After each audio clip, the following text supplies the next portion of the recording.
Assalamualaikum warahmatullahi wabarakatuh. Alhamdulillahirrahmanirrahim. Wassalatu wassalamu ala asrafil anbiya wal mursalin sayyidina Muhammad wa ala alihi washabihi ajmain. Saudara sekalian, bertemu lagi dalam mata kuliah komunikasi politik. Pada pertemuan ini kita akan membahas mengenai komunikator politik. Menurut Danimo ada 3 jenis atau kategori komunikator politik, yaitu politikus, profesional, dan aktivis. Kita telah membahas siapa itu politikus, siapa itu profesional pada 2 video sebelumnya. Maka pada kesempatan ini kita akan melanjutkan pembahasan kita mengenai aktivis sebagai komunikator politik.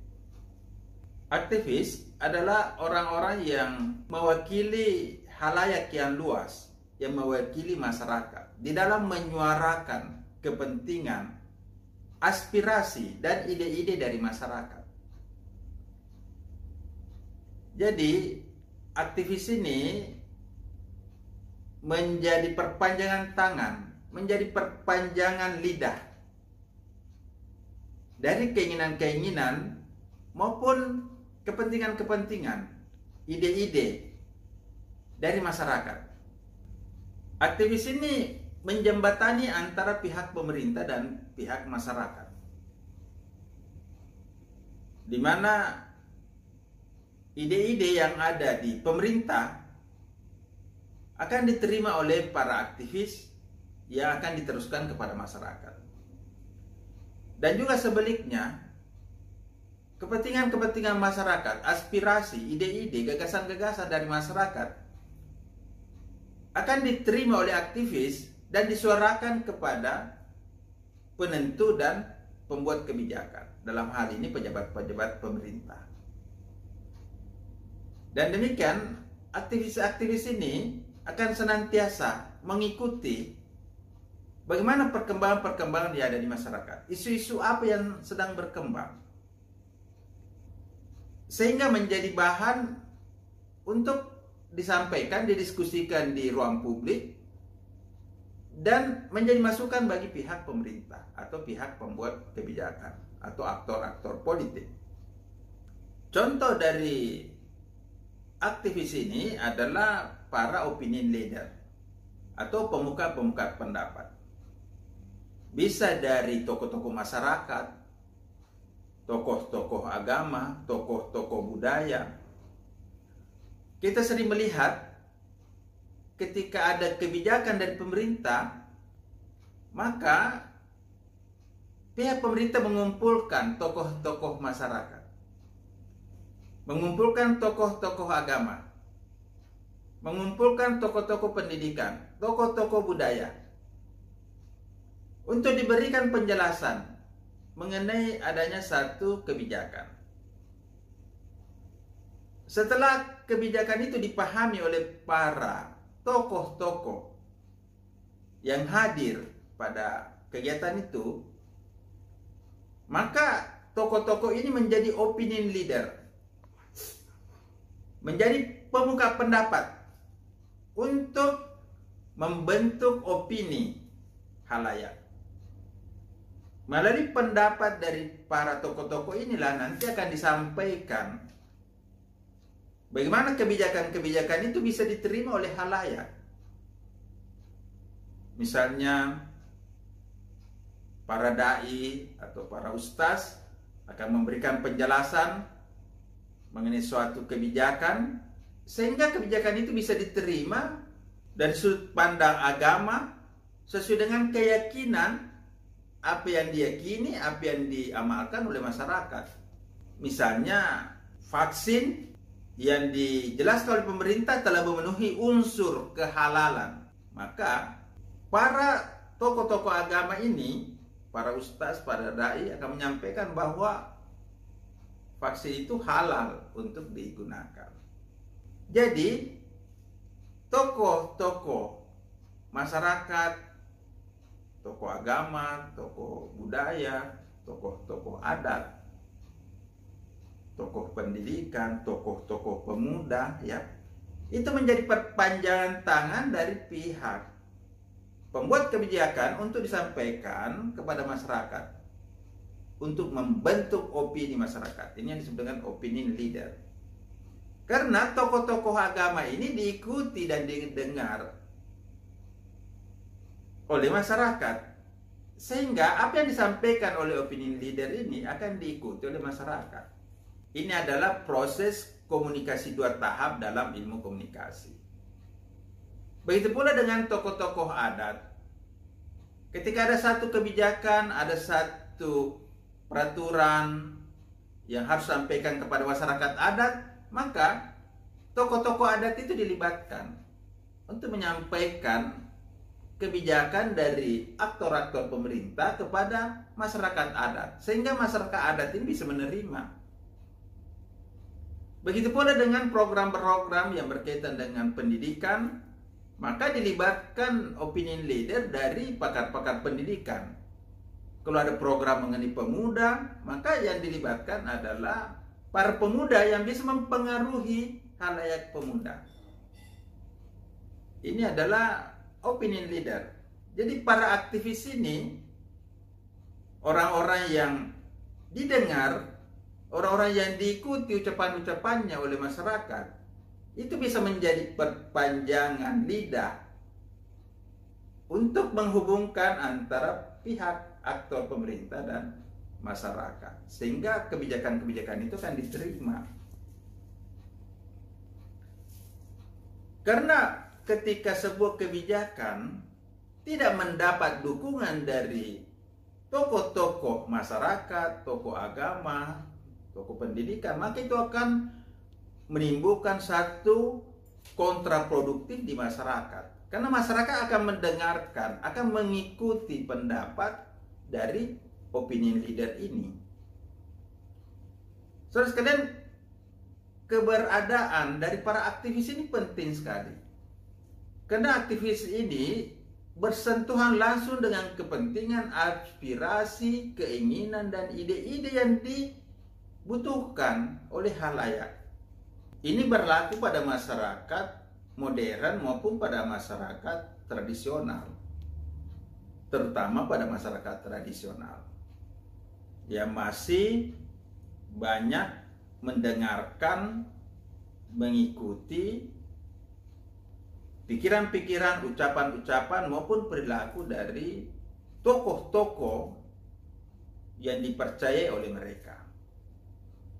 Di masyarakat perkotaan juga akan mengikuti tokoh-tokoh yang memiliki satu kompetensi, yang dianggap punya satu pengetahuan, punya satu pemikiran-pemikiran yang mewakili kepentingan masyarakat. Maka orang-orang ini akan didengarkan oleh masyarakat. Misalnya tokoh-tokoh yang sudah dikenal integritasnya, ketika berbicara, maka dia akan didengar kata-katanya oleh masyarakat. Misalnya dari pihak ketua-ketua umum organisasi keagamaan, ya,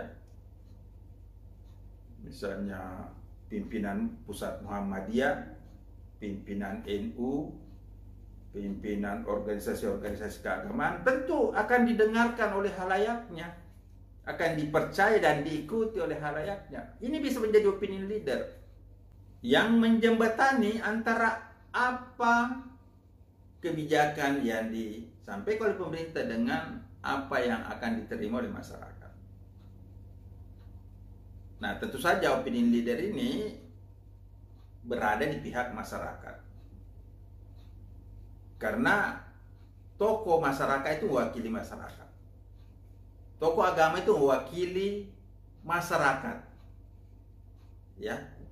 Dan demikian aktivis itu betul-betul memang berbicara, bersikap, bertindak untuk kepentingan dan mewakili aspirasi masyarakat. Saudara sekalian, yang juga bisa kita kategorikan sebagai aktivis ini adalah pihak LSM, ya, lembaga swadaya masyarakat, yang juga punya program-program untuk pemberdayaan masyarakat. Nah, ini dia. Jadi lembaga-lembaga non pemerintah ini itu punya program-program pemberdayaan. Sehingga lewat para LSM inilah kebijakan-kebijakan itu juga bisa disampaikan kepada masyarakat. Karena LSM ini memang bekerja di masyarakat. Apakah itu pada bidang sosial, pada bidang kebudayaan, pada bidang pendidikan, ya. Maka LSM ini juga harus betul-betul mewakili masyarakat, memenuhi kepentingan masyarakat. Karena mereka bekerja untuk masyarakat. Meskipun pihak lembaga swadaya masyarakat ini itu mendapatkan juga dana dari pemerintah, dana dari sumber-sumber profit atau non-profit, ataupun juga mendapatkan sumber-sumber dari masyarakat atau sumber yang mereka kelola sendiri atau mandiri. Nah, dengan demikian, lembaga ini tetap harus menjaga independensinya, sehingga tetap dipercaya dan bisa memberikan ide-ide, gagasan-gagasan sesuai dengan kebutuhan, kepentingan, dan aspirasi masyarakat. Jadi ini yang kedua yang bisa kita kategorikan sebagai aktivis, yaitu LSM. Ya, kalau yang pertama tadi itu opinion leader, tokoh-tokoh masyarakat. Yang kedua LSM. Yang ketiga yang bisa kita kategorikan juga sebagai aktivis itu adalah kampus, di mana para ahli, para dosen, mahasiswa itu bisa menjadi aktivis. Karena mereka punya ilmu. Mereka bisa menyuarakan kepentingan masyarakat sesuai dengan keilmuannya. Misalnya masalah kemiskinan itu bisa disuarakan oleh dosen-dosen dan mahasiswa. Masalah kenaikan BBM di mana mahasiswa melakukan demo itu adalah bagian dari feedback yang diberikan oleh para mahasiswa yang mewakili masyarakat atau aktivis untuk memberikan feedback mengenai kebijakan itu kepada pemerintah.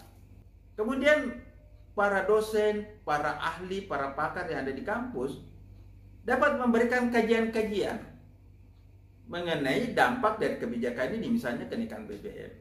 Itu dikaji dari aspek sosialnya, dari aspek ekonominya, kemudian disampaikan melalui seminar, disampaikan melalui media, dan juga bisa disampaikan langsung kepada wakil-wakil rakyat di DPR, dan juga bisa disampaikan kepada pemerintah melalui saluran-saluran yang ada. Ya, misalnya adakan pertemuan, adakan kunjungan, ya, audiensi, itu bisa dilakukan oleh pihak kampus. Nah, ketika pihak mahasiswa atau dosen menyampaikan ide-ide mengenai kebijakan politik, maka ia menjalankan fungsi sebagai seorang komunikator politik. Ia menjalankan fungsi sebagai seorang komunikator politik yang menyampaikan pesan-pesan, gagasan-gagasan mengenai kebijakan-kebijakan politik yang mewakili aspirasi, ide-ide, kepentingan masyarakat. Nah, saudara sekalian, masih ada lagi beberapa jenis komunikator politik dari kategori aktivis. Misalnya orang-orang yang punya kemampuan pendekatan atau untuk melobi pemerintah, mewakili masyarakat, masuk di forum-forum DPR, menyampaikan aspirasi masyarakat, atau mewakili masyarakat untuk beraudiensi dengan pemerintah, ya, lobbying, ya, melakukan lobby, ya. Ini juga bisa kita kategorikan sebagai aktivis, karena dengan ilmunya, dengan kecerdasannya, ya, dengan kompetensinya, ia mewakili masyarakat untuk menyampaikan ide-ide, gagasan-gagasan itu kepada pejabat publik dengan tujuan agar kebijakan-kebijakan itu nanti bisa betul-betul menyesuaikan dengan kemampuan dan penerimaan halayak. Misalnya dalam kenaikan harga BBM, kenaikan harga bahan-bahan pokok, kenaikan harga minyak goreng yang tiba-tiba melonjak tinggi. Nah, itu tentu harus diberikan satu perimbangan informasi dari para aktivis mengenai kemampuan dan penerimaan masyarakat terhadap kenaikan harga-harga ini. Sehingga pihak pembuat kebijakan akan mempertimbangkan dan melakukan kebijakan-kebijakan untuk menyesuaikan dengan kemampuan masyarakat. Nah, saudara sekalian, inilah yang masuk kategori aktivis yang berperan sebagai komunikator politik. Dengan demikian, kita bisa menyimpulkan bahwa komunikator politik adalah orang-orang atau lembaga yang menjadi sumber pesan, yang menyampaikan pesan-pesan politik. Apakah itu berupa kebijakan, apakah itu berupa informasi, apakah itu berupa keputusan, apakah itu berupa kewenangan-kewenangan, berupa hak dan kewajiban, berupa tupoksi, apapun yang terkait dengan pesan-pesan politik yang disampaikan oleh seseorang atau sekelompok orang atau oleh lembaga, maka mereka bisa kita kategorikan atau kita sebut sebagai komunikator politik. Kemudian komunikator politik ini bekerja secara formal, resmi, lembaga, dan juga bekerja secara tidak formal. Mereka yang berada di pemerintahan, berada di struktur formal seperti DPR, tentu bekerja dengan cara formal. Namun ada juga aktor-aktor yang bekerja secara informal atau non-formal di masyarakat. Mereka yang bekerja dengan situasi dan kondisi sesuai yang ada di masyarakat, yang tidak mengikuti protokoler yang baku. Kemudian ada juga aktor-aktor yang menghubungkan antara pihak formal dan informal ini. Misalnya para jurnalis, ya, kemudian tokoh-tokoh masyarakat. Saudara sekalian, ada aktor politik yang bekerja karena dibayar, dan ada juga aktor politik yang bekerja karena betul-betul menjalankan fungsi-fungsinya secara profesional. Selain itu, aktor politik itu, komunikator politik, ada yang bekerja tingkat pusat, ada bekerja tingkat menengah, dan ada yang bekerja di tingkat lokal. Ini semua sudah kita jelaskan. Dari berbagai banyaknya pihak yang bisa menjadi komunikator politik, siapapun yang menyampaikan pesan-pesan itu, pesan-pesan politik, itu bisa kita kategorikan komunikator politik. Namun kita hanya membahas 3 kategori komunikator politik, yaitu politikus, profesional, dan aktivis. Video ini mengakhiri 3 seri pembahasan mengenai komunikator politik, yaitu politikus, profesional, dan aktivis. Semoga bermanfaat. Wassalamualaikum warahmatullahi wabarakatuh.